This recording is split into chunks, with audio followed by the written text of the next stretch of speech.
হরে Krishna everyone, শান্তি servant of কৃষ্ণের আরেকটি নতুন ব্লগে আপনাদের সকলকে স্বাগত জানাই। আজকে আপনাদের সাথে শেয়ার করতে চলেছি সন্ধ্যা আরতির ভিডিও। আপনারা অনেকেই চেয়েছিলেন একটা সন্ধ্যা আরতির ভিডিও, তাই আজকে আপনাদের সাথে সেই সন্ধ্যা আরতির ভিডিওটাই শেয়ার করতে চলেছি। তাই স্কিপ না করে একদম প্রথম থেকে শেষ পর্যন্ত দেখতে থাকুন। কি কি উপকরণ দিয়ে কি কি পদ্ধতিতে আপনারা সন্ধ্যা আরতি করবেন সেটার পুরো ডিটেলস এই ভিডিওতে দেওয়া আছে। তো চলুন ভিডিওটা তাহলে এখান থেকে স্টার্ট করা যাক। সন্ধ্যা আরতির আগে অবশ্যই কিন্তু আপনারা ভগবানের উদ্দেশ্যে ভোগ নিবেদন করবেন। এই ভোগ নিবেদন ভগবানকে কিভাবে করবেন সেটা নিয়ে একটা ডিটেলস ভিডিও আমার চ্যানেলে দেওয়া আছে। আমি উপরের আইকনে দিয়ে রাখছি এবং এই ভিডিওর ডেসক্রিপশনে সেটা লিঙ্ক দিয়ে রাখছি। অবশ্যই কিন্তু আপনারা চেক করতে পারেন এবং এই পদ্ধতিতে আপনারা কিন্তু আপনার বাড়ির ভগবান এবং বিগ্রহকে ভোগ নিবেদন করবেন। তারপরে পর্দা দিয়ে এবং ভগবানের উদ্দেশ্যে ভোগ নিবেদনের পর এখন এক এক করে ভগবানের আরতির সমস্ত উপকরণ সাজিয়ে নেওয়া হচ্ছে বিজয়ের সংখ্যার ধূপ, তারপরে নেওয়া হচ্ছে ঘিয়ের পঞ্চপ্রদীপ। পঞ্চপ্রদীপ সাজানোর জন্য লাগবে তুলো, ঘি এবং কর্পূর। আপনারা চেষ্টা করবেন ঘি দিয়েই কিন্তু পঞ্চপ্রদীপটা সাজানোর, কারণ ভগবানের উদ্দেশ্যে সব থেকে ভালো জিনিসটা দিয়েই কিন্তু অর্পণ করা উচিত। তারপরে সাজানো হবে ফুলের একটা থালা, অবশ্য ধূপ, তারপরে ঘিয়ের প্রদীপ, তারপরে জলশঙ্খের স্ট্যান্ড, তারপরে ফুলের একটা থালা, তারপরে রুমাল, তারপরে চামর এবং তারপর ময়ূর পাখা দিয়ে কিন্তু ভগবানের আরতি হবে। এছাড়াও সাজিয়ে নেওয়া হয়েছে নৃসিংহ ভগবানের জন্য কর্পূর এবং বৃন্দা দেবীর আরতির জন্য 3টে উপকরণ। বৃন্দা দেবীর আরতিটা প্রথমে কিন্তু সন্ধ্যা আরতিতে হয়, মানে প্রথমে সন্ধ্যা আরতিতে বৃন্দা দেবীর আরতি হয়, তারপরে কিন্তু ভগবানের আরতি হয়। কিন্তু মঙ্গল আরতিতে আপনারা দেখেছেন এর আগের ভিডিওতে যে প্রথমে ভগবানের আরতি হয়, তারপর বৃন্দা দেবীর আরতি হয়, মানে তুলসী মহারানীর আরতি হয়। কিন্তু সন্ধ্যা আরতিতে প্রথমে হয় বৃন্দা দেবীর আরতি, তারপর ভগবানের আরতি। তো আজকে মা আপনাদেরকে বৃন্দা দেবীর আরতিটা করে দেখাচ্ছে। বৃন্দা দেবীর আরতিতে মেন 3টে উপকরণ লাগে, সেটা হচ্ছে ধূপ, ঘিয়ের প্রদীপ এবং ফুল মানে পুষ্প। তো প্রথমে আপনারা ধূপ দিয়ে, তারপরে দীপ দিয়ে এবং তারপর পুষ্প দিয়ে করবেন। এবং নম নম তুলসী বলে যে গানটা আপনারা ভজনটা করবেন সেটা আমি ডেসক্রিপশনে দিয়ে রাখছি। সেই ভজনটা করতে করতে আসনের ওপর দাঁড়িয়ে পা হাতে ঘন্টা বাজাতে বাজাতে এবং প্রত্যেকটা উপকরণ দিয়ে আরতি শুরুর আগে এবং শেষে অবশ্যই কিন্তু গঙ্গা জল দিয়ে শুদ্ধিকরণ করে নেবেন। এবং আরতি হয়ে যাওয়ার পরের উপকরণটা, মানে যেটা দিয়ে আরতি হয়ে গেল, যেমন ধরুন ধূপ বা দীপ, সেইগুলো কিন্তু আর ওই যে বাকি উপকরণগুলো আছে সেই থালাতে আর রাখবেন না, আলাদা জায়গায় রাখবেন। মানে ওটা প্রসাদী হয়ে গেল, ভগবান বা বৃন্দা দেবীর উদ্দেশ্যে যেটা দিয়ে আরতি হয়ে গেল, মানে সেটা প্রসাদী হয়ে গেল, সেটা আর সেই থালাতে রাখবেন না। তো প্রথমে মা ধূপ দিয়ে করে নিচ্ছে, তারপর প্রদীপ দিয়ে করে নিচ্ছে। আপনারা 3 অথবা 7 বার চক্রাকারে ঘোরাবেন এবং সেইটা বৃন্দা দেবীর উদ্দেশ্যে হয়ে যাওয়ার পর আশেপাশে উপস্থিত সমস্ত ভক্তদের এবং চারিদিকে একবার চন্দ্র, সূর্য এবং সমস্ত দেবদেবীদের উদ্দেশ্যে 2 বার বা 3 বার প্রদক্ষিণ করিয়ে তারপরে কিন্তু আপনারা সেটা গ্রহণ করবেন। মানে ধরুন প্রদীপের যে আহুতিটা সেটা গ্রহণ করবেন। তারপরে আপনারা পুষ্প দিয়ে সমানভাবে একদম 3 বার অথবা 7 বার ঘোরাবেন আপনাদের সময় অনুযায়ী। আর বৃন্দা দেবীকে অবশ্যই চেষ্টা করবেন একটা ড্রেস পরানোর। বৃন্দা দেবী যত যত্ন করবেন তত কিন্তু আপনাদের পাপ থেকে রক্ষা পাবেন। এবং বলা আছে শাস্ত্রে যে ব্রহ্ম হত্যা থেকেও কিন্তু বৃন্দা দেবী আরতি এবং প্রদক্ষিণ করলে কিন্তু সমস্ত পাপ দূর হয়।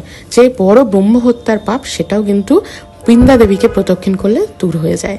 তো আরতির পর অবশ্যই করবেন বৃন্দা দেবীর প্রদক্ষিণ এবং 3 বার অথবা 4 বার চানি কানি চপাপানি বলে যে মন্ত্র আছে সেটা আমি আপনাদেরকে ডেসক্রিপশনে দিয়ে রাখবো। সেই মন্ত্র বলতে বলতে 3 বার অথবা 4 বার হাতে করতালি দিতে দিতে কিন্তু বৃন্দা দেবী প্রদক্ষিণ করবেন এবং তারপর বৃন্দা দেবীকে আপনারা কিন্তু প্রণাম করবেন। আর একটা জিনিস বলি, বৃন্দা দেবী যখন আরতি করবেন, যদি আপনারা ভগবানের সামনাসামনি করেন তাহলে কিন্তু অবশ্যই একটা পর্দা দিয়ে কিন্তু ঢেকে রাখবেন। আর যদি আপনারা ভগবানের মন্দির থেকে বেরিয়ে গিয়ে একটু দূরের থেকে বৃন্দা দেবীর আরতি করেন তাহলে নর্মালি করতে পারেন, কারণ বৃন্দা দেবীর আরতির সময় কিন্তু একটা ভগবানকে ঢাকা দেওয়ার জায়গা রাখবেন। এবার বলি, আরতি শুরুর আগে 3 বার শঙ্খ বাজাবেন এবং আরতির শেষে, ভগবানের আরতির শেষে 3 বার শঙ্খ বাজাবেন। তো মা অলরেডি 3 বার শঙ্খ বাজিয়ে দিয়েছে। এবার আজকে তুলসী আরতিটা তো মা করলো দেখলেন, আর ভগবানের আরতিটা করবে আমাদের প্রভু। তো আরতি শুরু করার আগে একটা ছোট প্রদীপ বা মোমবাতি জ্বালিয়ে রাখবেন, যেটা দিয়ে আপনারা ধূপ এবং বা পঞ্চপ্রদীপ এইগুলো কিন্তু জ্বালিয়ে নিতে পারেন। তো প্রত্যেকটা উপকরণ শুরু করার আগে ভগবানের উদ্দেশ্যে আরতি করার আগে অবশ্যই গঙ্গা জল দিয়ে শুদ্ধিকরণ করবেন এবং গুরু মহারাজ ও প্রভুপাতের উদ্দেশ্যে অবশ্যই কিন্তু তাদের কাছে স্মরণ করবেন তাদেরকে, কারণ আমাদের যোগ্যতা নেই ভগবানকে আমরা আরতি করব, তাই অবশ্যই গুরু মহারাজ এবং প্রভুপাতের কাছ থেকে পারমিশন নিয়ে আপনারা আরতিটা শুরু করবেন। যেরকম প্রভু করলো সেরকম প্রথমে লাড্ডু গোপাল, রাধা মাধব, পঞ্চতত্ত্ব ভগবান, নৃসিংহ ভগবান, জগন্নাথ, বলরাম, সুভদ্রা মহারানী, গিরিরাজ গোবর্ধন আমার আছে আলেখ্য, এবং তারপর গুরু পরম্পরার এক এক করে উদ্দেশ্যে কিন্তু আপনারা আরতি নিবেদন করবেন। এবং আরতি হয়ে যাওয়ার পর ধূপ বা প্রদীপ যে কোনো উপকরণ আরতি হয়ে যাওয়ার পর চারিপাশে সমস্ত দেবদেবীদের উদ্দেশ্যে, চন্দ্র, সূর্য, জল সমস্ত কিছুর উদ্দেশ্যে এবং আশেপাশে অবস্থিত সমস্ত ভক্তদের উদ্দেশ্যে কিন্তু 3 বার প্রদক্ষিণ করিয়ে তারপরে কিন্তু ওটা রেখে দেবেন। তো ধূপটা তো প্রথমে প্রভু করে দিয়েছে, আপনারা দেখেছেন, আর তারপরে এখন দীপ দিয়ে, পঞ্চপ্রদীপ দিয়ে ভগবানকে আরতি করছে। যে দেখুন প্রভু 3 বার করে সমস্ত দিকে সমস্ত ভক্তদের উদ্দেশ্যে কিন্তু ভালো করে একদম পঞ্চপ্রদীপটা ঘুরিয়ে দিচ্ছে। তো যখন প্রদীপটা ঘোরানো হয়ে যাবে, যখন কোনো ভক্তকে একটা দিয়ে দেবেন, সেই প্রথমে যে পঞ্চপ্রদীপের যে আগুন বা আহুতি সেটা আগে প্রথমে প্রভুপাত এবং তারপর গুরু মহারাজকে দেবেন, তারপর কিন্তু নিজেরা নেবেন। তো এখন বলি সন্ধ্যা আরতির যে ভজন সেটা হচ্ছে জয় জয় গোরাজাত আরতিক শোভা। এটাও আমি ডেসক্রিপশনে লিঙ্ক দিয়ে রাখবো, আপনারা কিন্তু এই ভজনটা করতে করতে এইভাবেই কিন্তু আরতিটা করবেন। সম্পূর্ণটা তো এই ভিডিওটাতে বললে আমি ভিডিওর সাথে ভজনের সাথে ভিডিওটা অ্যাডজাস্ট করতে পারবো না, তাই আমি কিন্তু ডেসক্রিপশনে আপনাদেরকে ভজনটা পুরো কিভাবে ভজন করবেন সন্ধ্যা আরতির পরপর কি সেটা কিন্তু বলে দেবো। প্রথমে গুরু মহারাজকে স্মরণ করে গুরু মহারাজের যে প্রণাম মন্ত্র বলবেন, তারপরে জয় জয় গোরাজাত করবেন, তারপর প্রভুপাদের যে প্রণাম মন্ত্র সেটা করবেন, তারপর শ্রীকৃষ্ণ চৈতন্য করবেন, তারপরে করবেন যে হরে কৃষ্ণ মহামন্ত্র করবেন। এইটা দিয়ে কিন্তু সন্ধ্যা আরতিটা করবেন। তারপরে এখন প্রভু প্রথমে জলশঙ্খ, ধূপ, তারপর প্রদীপ, তারপর জলশঙ্খ দিয়ে করেছে। জলশঙ্খটাও কিন্তু প্রত্যেকের উদ্দেশ্যে 3 বার অথবা 7 বার ঘুরিয়ে সেই জলটা বিসর্জন পাত্রে রাখবেন এবং লাস্টে সেটাই কিন্তু শান্তি জল হিসাবে সবাইকে দেবেন। তারপরে এখন প্রভু পুষ্প দিয়ে ভগবানের উদ্দেশ্যে আরতি করছেন। প্রথমে কিন্তু পুষ্প থালাটা নিয়ে ভগবানের উদ্দেশ্যে আরতি করার পর ভগবানের চরণে একটা করে ফুল দেবার পর তারপরে 3-4টে বা সামান্য কিছু ফুল আপনার ওই থালাতে রেখে দিয়ে তারপরে সেই পুষ্পটাকে নিয়ে আবার গুরু পরম্পরার উদ্দেশ্যে কিন্তু আপনারা আরতি নিবেদন করবেন। এইভাবে প্রথমে ধূপ, তারপর প্রদীপ, তারপর জলশঙ্খ, তারপর রুমাল এবং তারপর পুষ্প দিয়ে হয়ে গেছে। এখন প্রভু করছে চামড় দিয়ে আরতি। চামড় দিয়ে যে আরতিটা করবেন সেটা মঙ্গল আরতির মতনই নিয়ম, যেরকম যতটা সময় পাবেন ততটা সময় নিয়ে কিন্তু আপনারা চামড় এবং ময়ূর পাখা দিয়ে ভগবানের উদ্দেশ্যে কিন্তু আরতি নিবেদন করবেন। এছাড়া প্রথম থেকে যে ধূপ, প্রদীপ, জলশঙ্খ, পুষ্প এবং রুমাল যেগুলো দিয়ে আপনারা আরতি করছেন সেগুলো আপনারা 7 বার চক্রাকারে ভগবানের উদ্দেশ্যে প্রদক্ষিণ করবেন। তো মঙ্গল আরতি, সন্ধ্যা আরতির কি কি উপকরণ সবগুলোই মোটামুটি একই। যারা মঙ্গল আরতির ভিডিও দেখতে চান তাদের জন্য আমি ডেসক্রিপশনে লিঙ্ক দিয়ে রাখবো, আপনারা চেক করতে পারেন। আর এখন করলাম সন্ধ্যা আরতির ভিডিও। তো সন্ধ্যা আরতির যেটা নিয়ম, সবার প্রথমে আগে বৃন্দা দেবীর আরতি করবেন, তারপর ভগবানের আরতি করবেন, আর তারপর এখন স্টার্ট করবে প্রভু নৃসিংহ ভগবানের আরতির জন্য। নৃসিংহ ভগবানের আরতির ভজন হচ্ছে নমস্তে নরসিংহায়। সেটাও আমি আপনাদেরকে ডেসক্রিপশনে দিয়ে রাখবো। আমি প্রত্যেকটা ভজন কখন কোনটা গাইবেন সেটা কিন্তু আমি আপনাদের ডেসক্রিপশনে দিয়ে রাখবো, আপনারা কিন্তু চেক করে সেই অনুযায়ী ভজন করতে করতে কিন্তু আপনারা আরতি করবেন।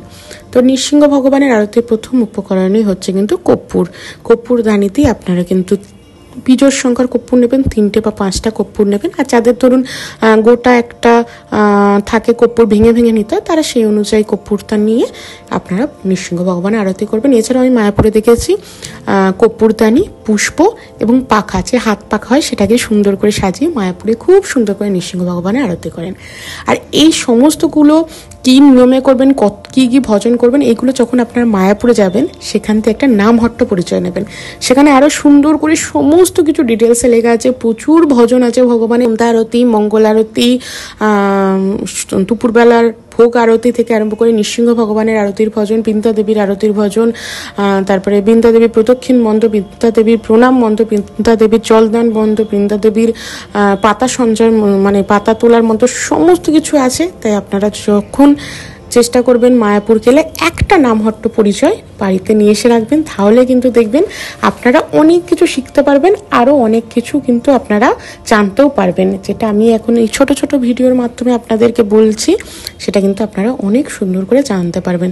কিভাবে আপনারা ভগবানের সেবা করবেন, সকালে কিভাবে করবেন, দুপুরে কিভাবে করবেন, রাত্রে কিভাবে করবেন, তো সমস্ত কিছু কিন্তু আপনারা ওই নামহট্ট পরিচয় বইয়ের সাহায্যে কিন্তু জানতে পারবেন।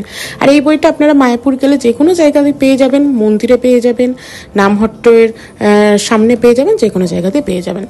তারপর ভগবানের উদ্দেশ্যে আরতির পর অবশ্যই ভগবানকে প্রণাম করে অবশ্যই অপরাধ ক্ষমা করতে বলবেন, কারণ আমাদের কোনো যোগ্যতা নেই ভগবানকে উদ্দেশ্যে আরতি করার। তো যদি কিছু ভুল হয়ে থাকে ভগবানকে জানাবেন এবং ভগবানকে বলবেন যদি কিছু ভুল হয়ে থাকে তাহলে সেই অপরাধ ক্ষমা করতে, এবং তারপর অবশ্যই 3 বার শঙ্খ বাজিয়ে আপনাদের আরতি কমপ্লিট করবেন।